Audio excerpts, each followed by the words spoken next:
go ahead and get started.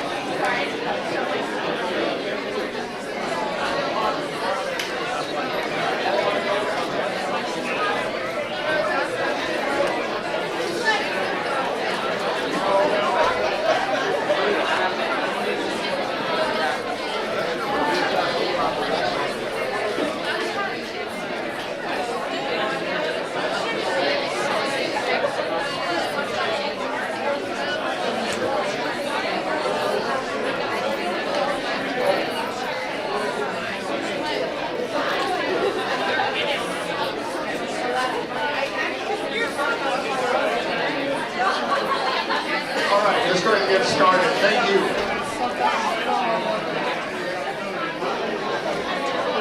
Thanks for being here. Thanks for being on time.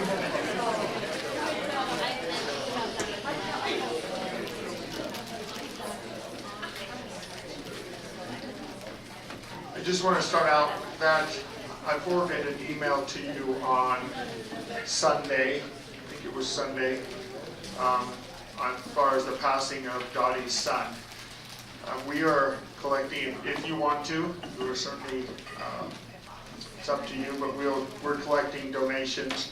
Debbie's collecting those if you want to stop by and give her a donation, and then we'll contribute and send it, put it all together and send it on behalf of the school. So, sad situation. I'm sure when the time comes she'll share more information on that. So. All right. We're going to do a couple things today. We're going to start off by first, I want to talk about some of the great things, some celebrations that are happening that I don't know if the entire school knows. Some of our students, how they're representing our school. So, Ms. Lago, do you want to talk about our 3 finalists? Yeah. You want me to come down there or just stand there? I'm loud. I'm loud. Only I have a Rice Krispie treat in my mouth. So our Sterling Scholars this year, first of all, I think that in many, many ways, this group of 13 kids is such a great representation of our school, because out of the 13, 6 of them, English is their second language, which I think is amazing to begin with. And we had 5 or 6, no, I think we had 7 semifinalists, but we had 3 finalists that made it to the very, very end. They don't find out the results of the final scoring until the actual award ceremony, which is next week. But we had Layla and Harrison win that place piano, and Yelena go on to the finals, and they're killing it. So we're very proud of them. 3 finalists. 3 finalists from Granger, starting scholar. Pretty impressive. Mr. Tuckness, Dr. Tuckness, you want to share our results for debate?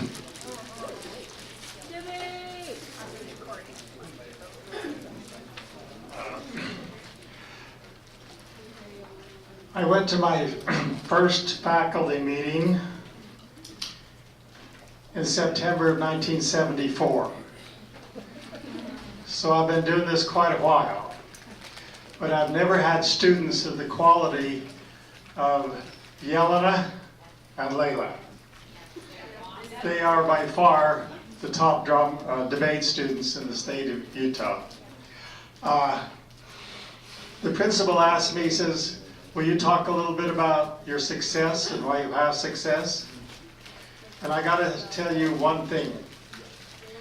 When I was competing at other schools against Granger, I remember one year we begged Granger to bring just one person to region, because if they did, the entire region could take more people to state. And they said, no, we can't do that. And their excuse was always the same. Granger kids cannot do this event. Granger kids, it's not in their culture. It's not things that they can do. And then I was lucky enough to come over here and start working with some Granger kids.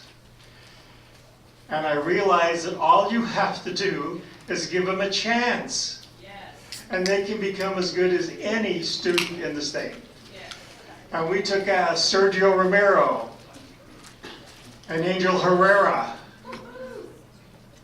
outside the building, and we took them to competitions where they learned that they could compete and they could maybe win a trophy or win a round. And both of them ended up being state champions from a school that they said Granger kids can't do it. So why do we have success? We gave them a chance. And it's nice to have Nelson Lotz and people like that in your department to help you out. But just take them out of the building, give them a chance to perform, and they can do what anybody else in the state can. Thank you.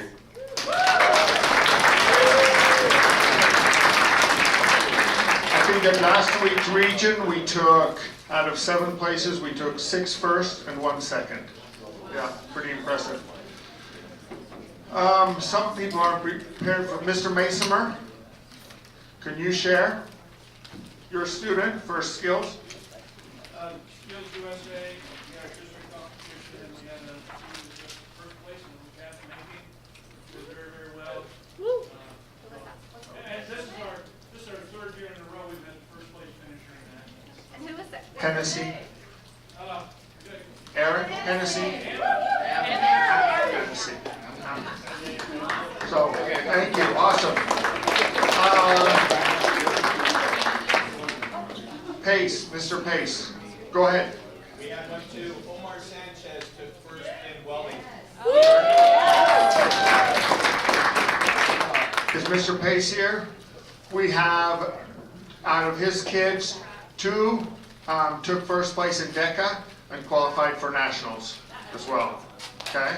So, pretty amazing stuff. I mean, when you sit and look at some of these kids, their potential is huge. It's huge, and they're representing our school in so many different great ways. And it's this work that you're doing with them, this confidence that they're building up because of the relationships that you're creating and helping them. So thank you. Yes? Can I just quickly, another achievement that our school can have tons of students is the syllabi literacy. We're just barely touching on that they can get if they show a high level, pass a test for English, which they're now letting them use the state and ACT scores. These are for seniors. They can get a syllabi literacy, and then they take a test for the other language that they represent. It doesn't have to be Spanish, but we have a huge list, and we've only, I think it's been done, I don't know, Brandy, you know, like 2 years? 2 years. And so we're really trying to promote it more this year to students so that we can get a lot more students. So that's coming up. I'm going to be testing after school the next couple of weeks in March for that. Thank you. Anybody else that I've missed that has yes, go ahead. I have another one. This is dance related. So last Saturday we went to State Festival for dance, and one of our students, Luis Ortiz, won a state award in recognition for his choreography. Right? Yeah. We have a senior, Sam Gardner, who published his first game on the App Store just about a month and a half ago, and then 2 of our programmers and 2 of our artists participated in a commercial product that was made over Christmas. Oh, wow. Awesome. Great. Thank you. Yes. Rover B. Becky was the 6A leading scorer in 6A boys basketball. Yeah, really. What the average? 28, 29 point something? 22 games. So, awesome. Highest score in the state. So, thank you. Guys, there's so many successes. And it's these interactions that you're encouraging students, that they're coming to school, they're interacting with you, you're helping them, and we can see it. So, thank you. Thank you for the work that you're doing. With that, I'll turn the time over to Mr. Munt. Yay, Mr. Munt. Okay, thank you. And we do have a lot of students who still need to fill out their non-test information. Their ACT score still counts if they don't fill it out, but partly because of technical difficulties, partly because students have been given several opportunities but aren't doing it. We do have like 300 students who have not filled this out. And the benefit to them is it's easier to get to their account later on when they want to send their scores, plus they get to send their scores to 4 places for free. So I'm going to be here before school and after school tomorrow working with them. I'm hoping more will get in, but I do know a lot of students are thinking, why do I need to do this? I'm not going to send my score, and then later on when they want to send it, it'll be harder, but they'll still be able to, and they'll have to pay for it. Yes, question, Sean? If you have students who need to do this and you're having issues on Chromebooks, send them to my lab anytime, G202. I'll get them on so they can get registered. Perfect, thanks, I appreciate that. Tomorrow is the last day they can do it, so that's why I'll be here early and late, yes. Where are you helping them? So I'm gonna say in here, but I know the makeup for this is tomorrow morning in here, so I'll just be here directing them to the library, and then after school I will be in here. Oh, okay. Okay. As far as mentoring, I've got 115 students who officially, as far as the spreadsheet go, have a mentor. I know there's some other mentors out there that maybe haven't put themselves on the spreadsheet. If that's the case, just email me. I'm happy to put it on there. Really, the bottom line is we've got 2.5 months to go to help especially our at-risk seniors to get where they need to go. I'm also happy to see there are some students on the spreadsheet who have 3.9 GPA, so obviously they're being mentored not to cross them across the finish line, but to get them to their hopes and their dreams and what they want. And that's really where we should be at with everybody. But when we're this late and we've got a student who may not graduate or may graduate, we want to pull them across that line and do what we can for them. A couple things I just want to say: check in with their counselor, work with the plan that they have. And I've also talked to several teachers who are either very happy that the teacher or the student was very open to it and said, yes, I want this and this is great. I've also had some teachers say, my student didn't act like they wanted it.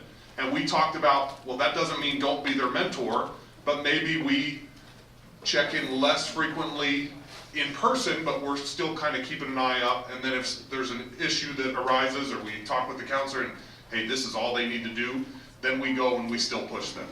Okay? You can also still work on goals. I can provide candy bars for you. Keys to success cards would be great. Okay? So please, or G cards would be great as well. Continue to work with the students. We're almost there. We want them to do well, obviously. Does anybody have any experiences or something that you want to share as far as the students that you're mentoring?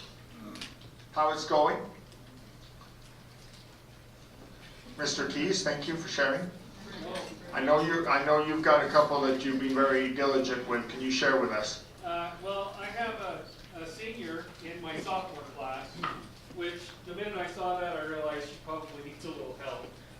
She actually went to Mexico during her sophomore year, so she's missing almost all her sophomore credit.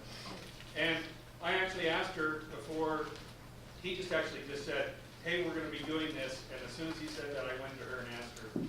And she said, yeah, I would love that. I would love that. And so her and I talked almost every period about how things are going and what she needs to do. And she realized, oh, there's some CPA stuff I need to make up. So now she knows she needs to do some Saturday schooling. But it's going phenomenally. Her grade point now is, okay, well, it's not great. But she's been accepted into Dixie already. So, I mean, it's just gone great for her. So, and she'll have all her credits by the time she's done. Thank you. Thank you. Great success. Brooke Funk, can you share, please? Sure. I've had a little trouble getting a hold of mine. So one of them, he doesn't seem to even want to talk to me and kind of is hiding a little bit. And so I've been just sending little notes to some of his teachers to kind of give to him, just to kind of like see if he'll come and talk to me and stuff. And then the other one, I had to wake up a few times. Like, she gave me her phone and I was calling her to wake her up in the morning a few times. And then now she's kind of doing the same thing. She's kind of, and I've checked with their counselors and they're both okay. Please come to the main office. Jaden Tula needs Weeks some help to get to the there. main So office. if anybody Thank has you. any advice on Tula. Yeah, Tula needs a kick in the butt. Thank you. Yeah. It's we're coming into spring, I think. It warms up. We're coming into spring. But anyway, we're going to hit this stretch. We're coming into this stretch where these kids are going to be on the borderline, some needing that extra little push. So I know you're doing it. Thank you for doing it. I encourage you to continue to do it. That aspect of relationships is key. With that said, Granite Way PD, for the last couple of months, we focused a lot on our guiding coalition and our task force. With the Granite Way PD, the information they've been giving us has a lot to do with relationships. So one of the videos, and I think we saw it a while back, focuses specifically on that. And I just want to, it's about an 8-minute video, YouTube. Could you go ahead and pull that up, Mr. Hughes, please? Okay.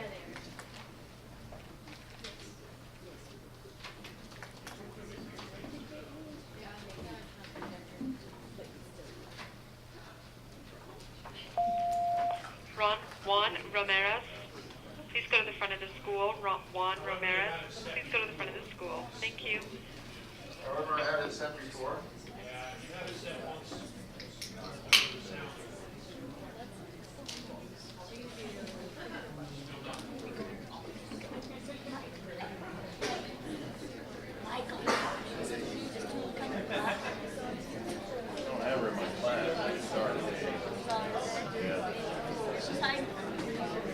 Yeah, she can do that. She has the other one.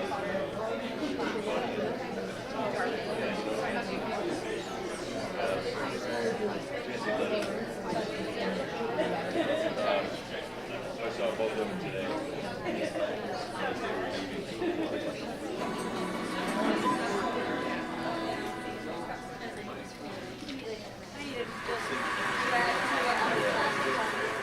I have spent my entire life either at the schoolhouse, on the way to the schoolhouse, or talking about what happens in the schoolhouse. Both my parents were educators. My maternal grandparents were educators. And for the past 40 years, I've done the same thing.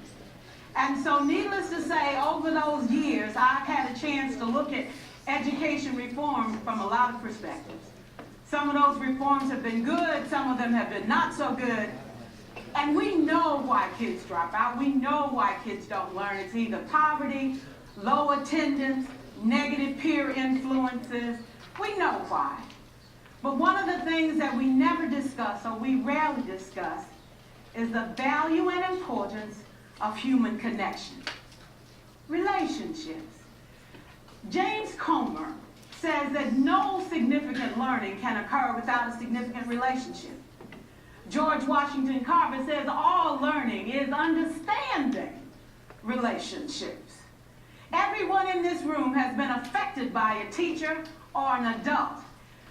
For years, I have watched people teach.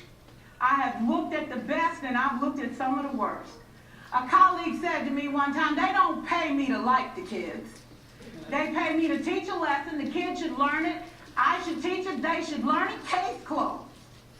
Well, I said to her, you know, kids don't learn from people they don't like.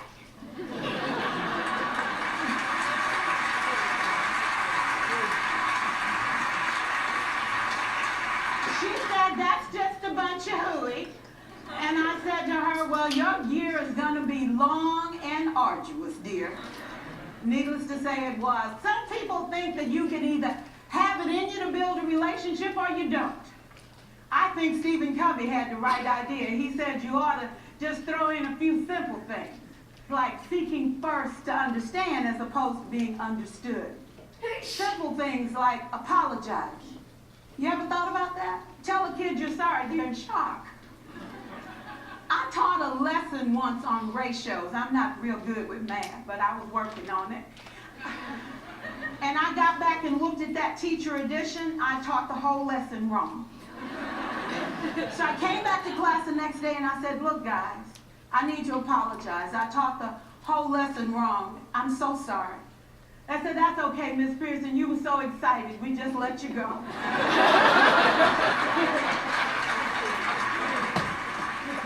I had have had classes that were so low, so academically deficient that I cried.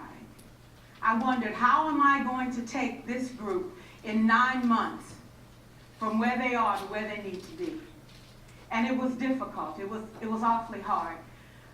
How do I raise the self-esteem of a child and his academic achievement at the same time? One year I came up with a bright idea. I told all my students, you were chosen to be in my class. Because I am the best teacher and you are the best students, they put us all together so we could show everybody else how to do it. One of the students said, really? I said, really? We have to show the other classes how to do it. So when we walk down the hall, people will notice us. So you can't make noise, you just have to strut. And I gave them a saying to say, I am somebody. I was somebody when I came. I'll be a better somebody when I leave. I am powerful and I am strong. I deserve the education that I get here. I have things to do, people to impress, and places to go. And they said, yeah. You say it long enough, it starts to be a part of you. And so,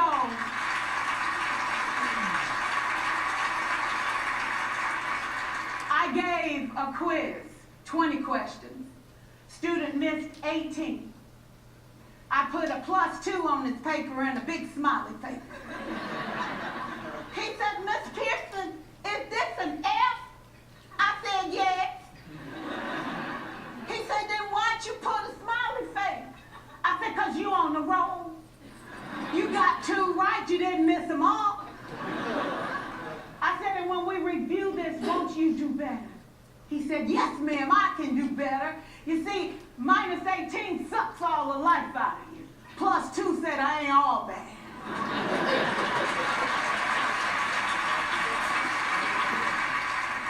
4 years I watched my mother take the time at recess to review, go on home visits in the afternoon, buy combs and brushes and peanut butter and crackers to put in her desk drawer for kids that needed to eat, and a washcloth and some soap for the kids who didn't smell so good. See, it's hard to teach kids who stink.